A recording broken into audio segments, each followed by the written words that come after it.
यथार्थ में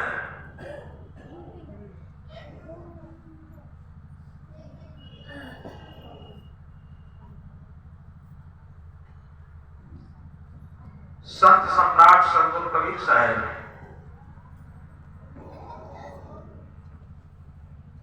जगाते हुए कहते हैं, जीवन जौवन राजमद अविचल रहे न कोय, जो दिन जाए सत्संग में जीवन का फल सोए।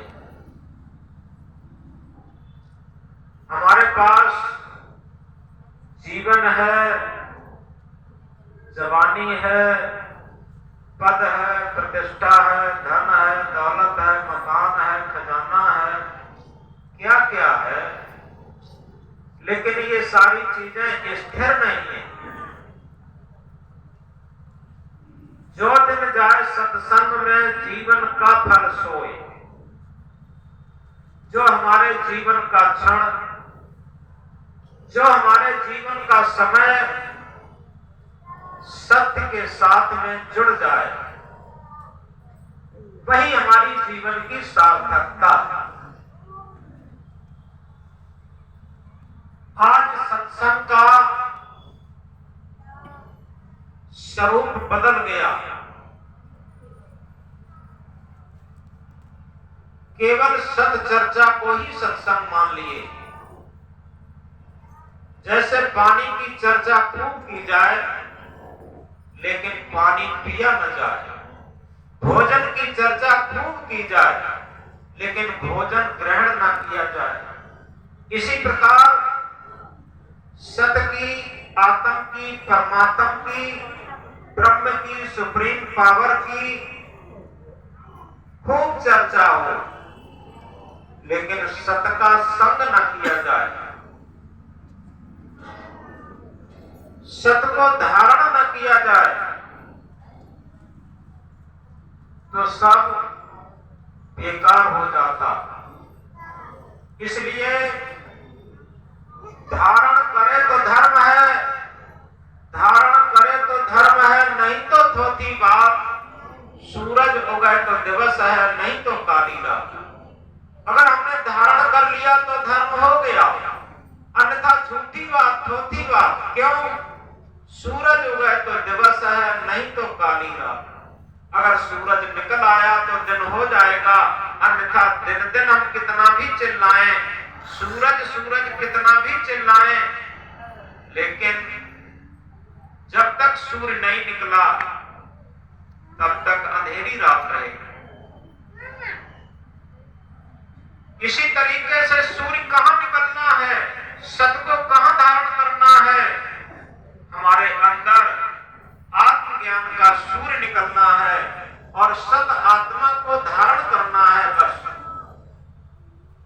यही सच्चा सत्संग होगा और यही सच्चा भजन और ध्यान होगा।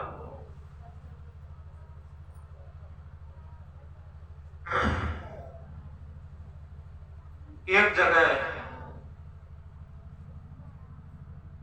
4-5 लोग यात्रा पर जा रहे थे। कुछ समय बाद उनकी वाहन की यात्रा खत्म हुई, एक आगे नदी पड़ जाती है, विशाल नदी, और उसमें नाव का सफर, नाव से चलना था। वो लोग पहली बार नाव पर चढ़े थे। जब पहली बार नाव पर चढ़े तो उनको बड़ा अच्छा लगा। नौकायान तो उसमें से एक व्यक्ति ने पूछा कि भैया तुम ज्योग्राफी जानते हो, भूगोल। नाविक से पूछा, नाविक तुम भूगोल जानते हो, ज्योग्राफी जानते हो? नाविक ने कहा कि भैया हम कुछ पढ़े लिखे नहीं हैं, हम केवल दिन भर नाव चलाते हैं और नाव चला करके जो कुछ भी पैसा आ जाता है उसी से अपने परिवार का भरण पोषण करते हैं, बस इतना जानते हैं, इसके अलावा हम कुछ नहीं जानते। दूसरे उस व्यक्ति ने कहा भैया तुम्हारा तो चतुर्थांश जीवन बेकार चला गया। जब तुम भूगोल नहीं जानते, जिस पृथ्वी पर रहते उसे नहीं जानते। इसके बाद एक दूसरा व्यक्ति था, उसने कहा तुमने विज्ञान पढ़ा है? तो नाविक ने फिर कहा कि भैया हमने विज्ञान नहीं जानते, न पढ़ा है, हम पढ़े लिखे नहीं हैं। एक ही उत्तर है कि हम दिन भर नाव चलाते हैं और नाव चलाने के बाद जो कुछ समय मिल जाता है उसी से अपना और परिवार का पालन पोषण करते हैं बस। उसने कहा तब तो तुम्हारा और चतुर्थांश जीवन बेकार चला गया। इसके बाद एक शास्त्री मिलते हैं जो कई शास्त्रों के ज्ञाता थे। उन्होंने कहा कि तुमने कोई शास्त्र पढ़े हैं कि नहीं? उसने फिर वही बात दोहराई, हम कोई शास्त्र नहीं जानते, हम तो केवल नाव चलाते हैं, बस इतना ही शास्त्र जानते हैं, नाव चलाना। और इसके बाद एक इंग्लिश के प्रवक्ता मिलते हैं। उन्होंने कहा तुमने अंग्रेजी को सीखा है? उसने कहा भैया अंग्रेजी तो बहुत बड़ी बात है, हम हिंदी भी नहीं सीखे, हम तो केवल नाव चलाना जानते हैं। उन लोगों ने कहा तब तो तुम्हारा सब जीवन बेकार ही हो गया।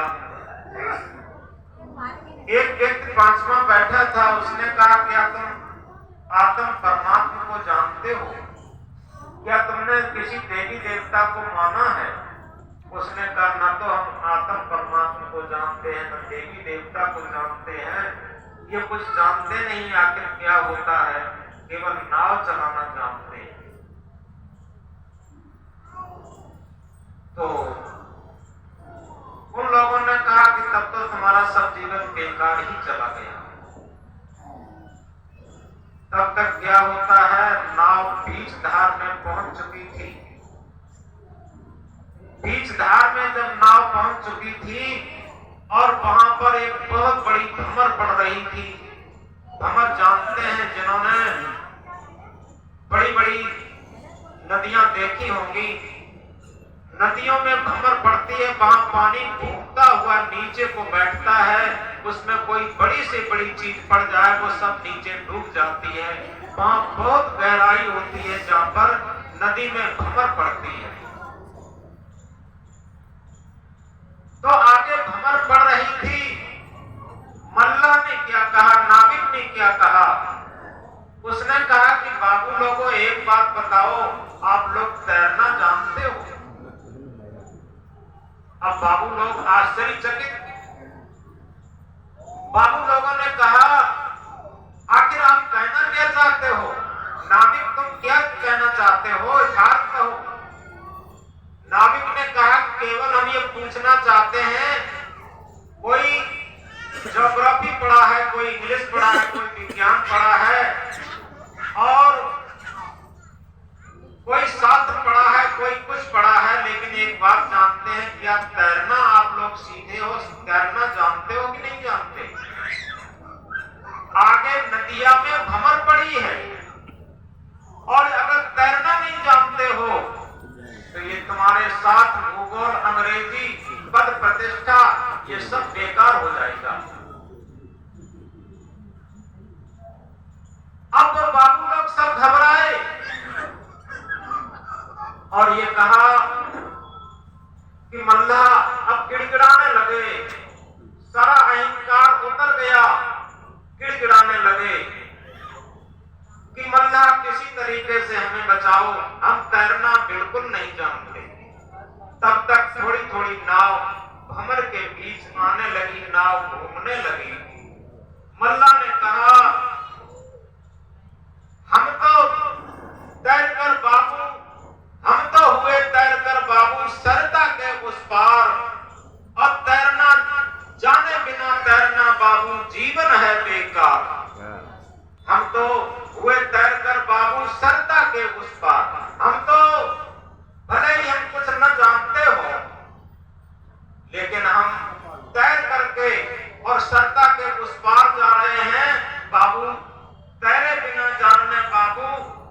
जीवन है बेकार, जीवन बेकार हो जाएगा।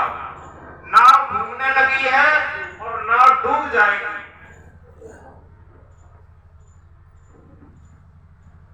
ये बात मल्ला ने कही और सभी लोग घबराने लगे और धीरे धीरे नाव घूमना शुरू हो जाती है। घूम घुमा के नाव डूब जाती है और मल्ला कूद करके तैरता हुआ सरता के उस पार चला जाता है। तो थोड़ा हम विचार करेंगे